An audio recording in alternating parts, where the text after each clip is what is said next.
Hello class 11th। आज हम लोग स्नैपशॉट का 7th चैप्टर करेंगे जिसका नाम है बर्थ। बर्थ का मतलब आप समझते ही हैं, जन्म। इसके राइटर हैं ए.जे. क्रोनिन। एक्चुअली ये स्टोरी जो है ए.जे. क्रोनिन की लिखी हुई एक कहानी है, द सिटाडेल, उसका एक हिस्सा है। इसमें थोड़ा इंट्रोडक्शन में हम देख लेते हैं क्या क्या बातें हैं। Andrew Manson, newly out of medical school, has just begun his medical practice as assistant to doctor Edward Page in the small Welsh mining town of Blaenelly. और ये एंड्रू मैनसन जो हैं वो अभी अभी मेडिकल की पढ़ाई पूरी करके मेडिकल प्रैक्टिस अपना शुरू कर किया है, यानी वो डॉक्टर हैं। अभी जस्ट उन्होंने डॉक्टरी की पढ़ाई ख़त्म की है और एक असिस्टेंट के रूप में डॉक्टर एडवर्ड पेज, जो कि एक छोटे से शहर वेल्श का एक माइनिंग इलाका है जिसका नाम है ब्लियनली, वहाँ पर ये प्रैक्टिस करते हैं। As he returning from the disappointing evening with Christine, the girl he loves, he is met by Joe Morgan. जब ये बड़े ही मायूस रूप से एक शाम अपनी फ्रेंड क्रिस्टाइन के साथ लौट रहे थे तो रास्ते में उसे जो मॉर्गन मिला।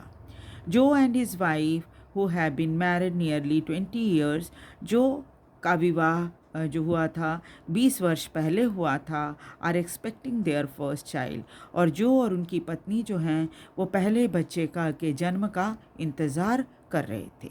यानी उनकी पत्नी जो थी वो प्रेग्नेंट थी और जल्दी ही बच्चे को जन्म देने वाली थी।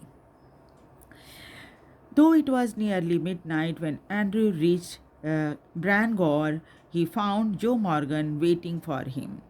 ये आधी रात का वक्त था जब एंड्रयू ब्रेनगॉर पहुंचा और वहां देखा कि जो मॉर्गन उसका इंतज़ार कर रहा है।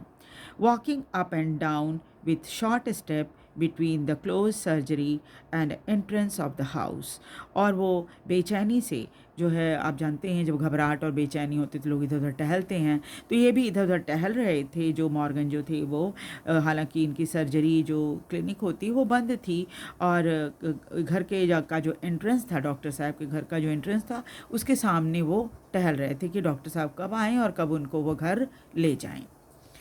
At the sight of him, the burly driller face expressed relief.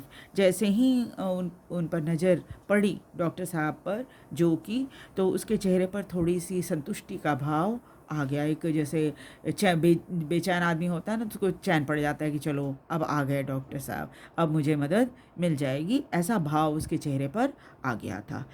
Doctor, I am glad to see you. Doctor को देखते उसने कहा कि हाँ डॉक्टर साहब, आपको देखकर मुझे बहुत खुशी हुई। I been back and forward here this last hour. आखिरी से पिछले 1 घंटे से मैं यहाँ वहाँ टहल रहा हूँ।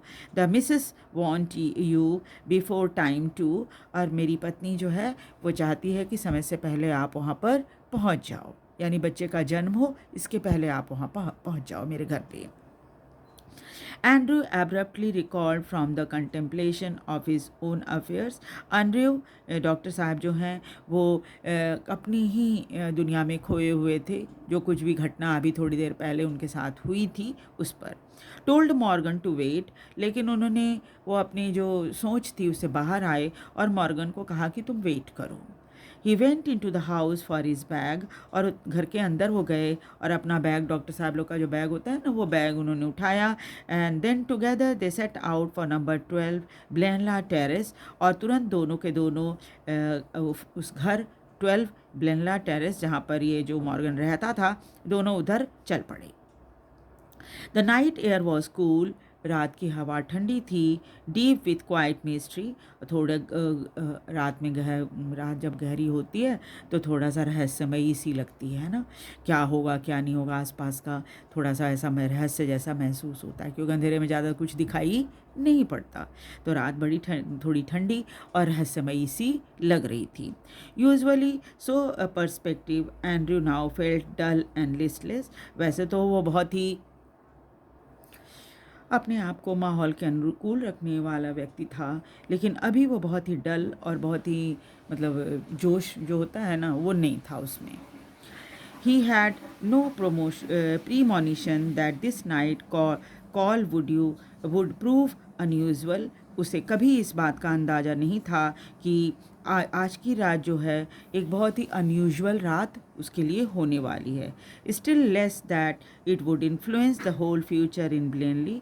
और ये भी अंदाज़ा उसको बिल्कुल ही नहीं था कि इस पर इस केस में जो अभी रात में वो जो के यहाँ लेने वाले हो केस, उसका प्रभाव ब्लेनली के फ्यूचर पर भी पड़ने वाला है.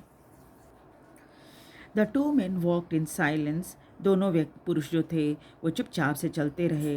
Until they reach the door of number 12. तब तक जब तक वो मकान नंबर 12 तक नहीं पहुंच गए. देन जो ड्रू अप शॉर्ट. तब जो पीछे रुक गया.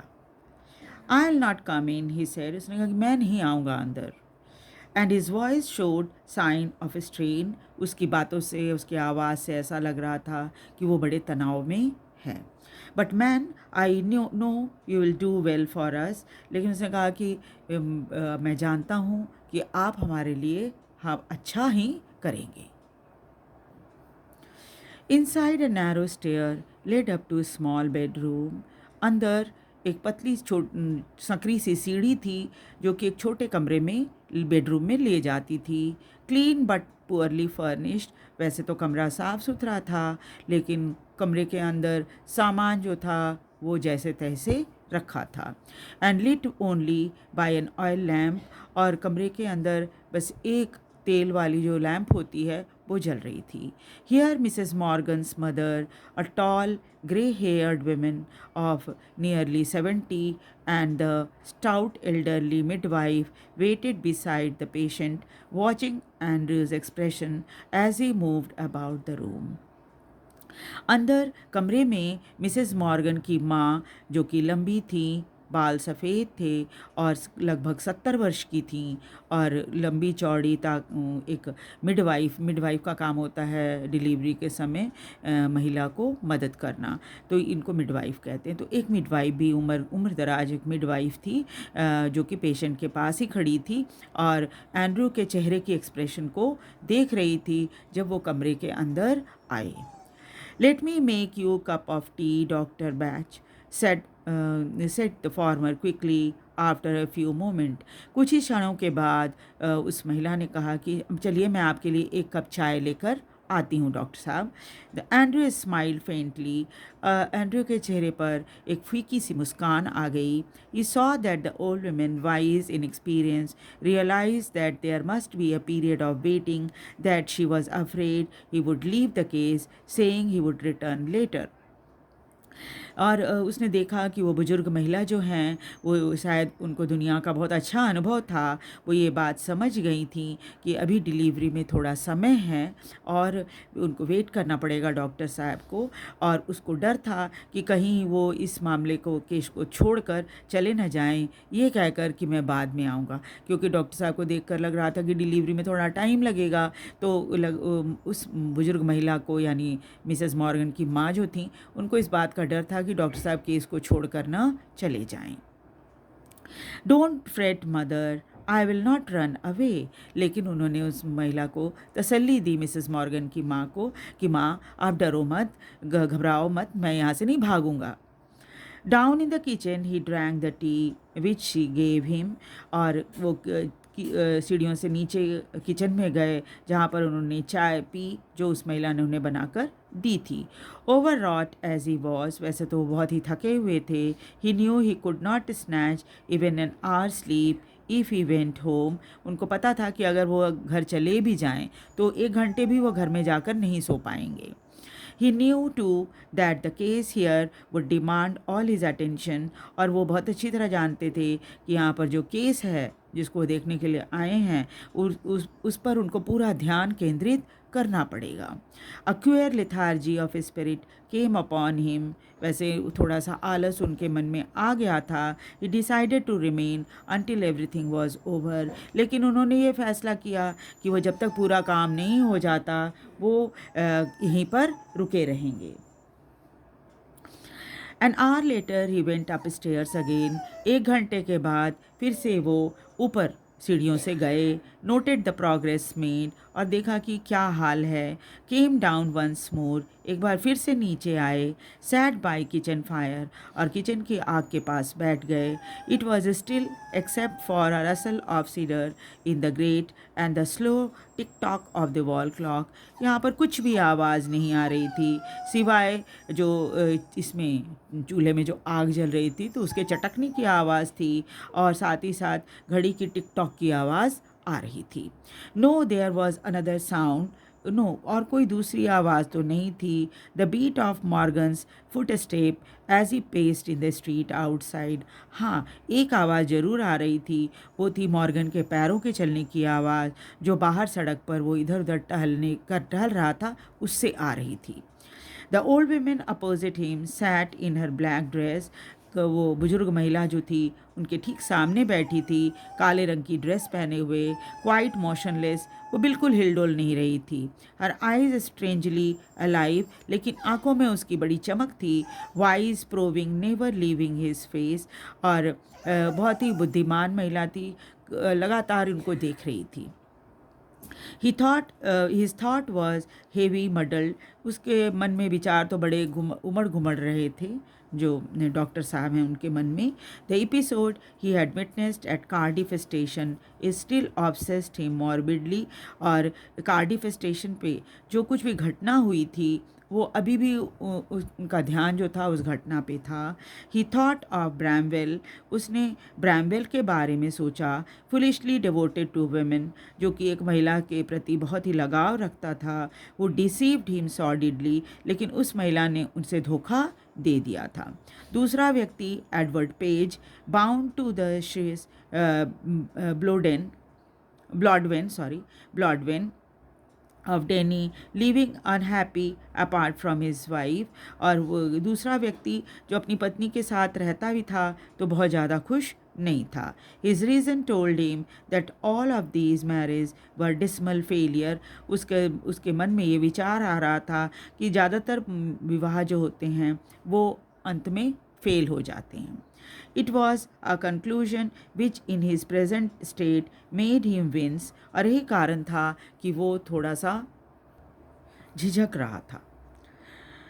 He wished to consider marriage an idyllic state, और उसने ये सोचा कि विवाह जो है वो एक बहुत ही प्रिय और शांतिपूर्ण स्थिति है।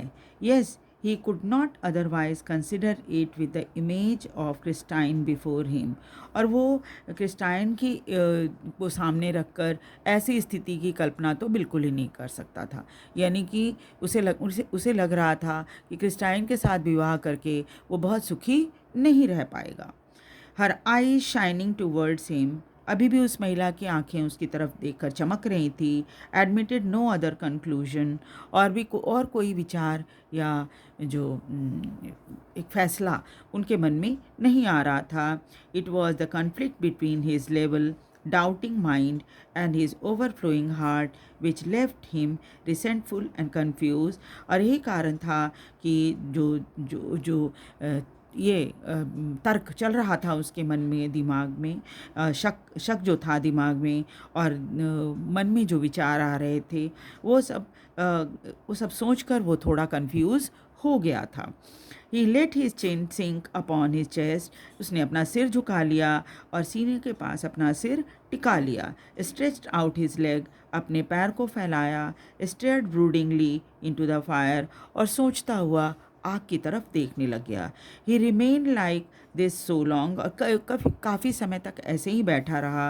And his thoughts were so filled with Christine, हर समय उसके मन में क्रिस्टाइन का विचार आ रहा था। That he started when old women opposite suddenly addressed him, और वो विचार, क्रिस्टाइन का विचार उनके मन से निकला जब अचानक बुजुर्ग महिला ने जो सामने बैठी थी उसको कुछ बोली।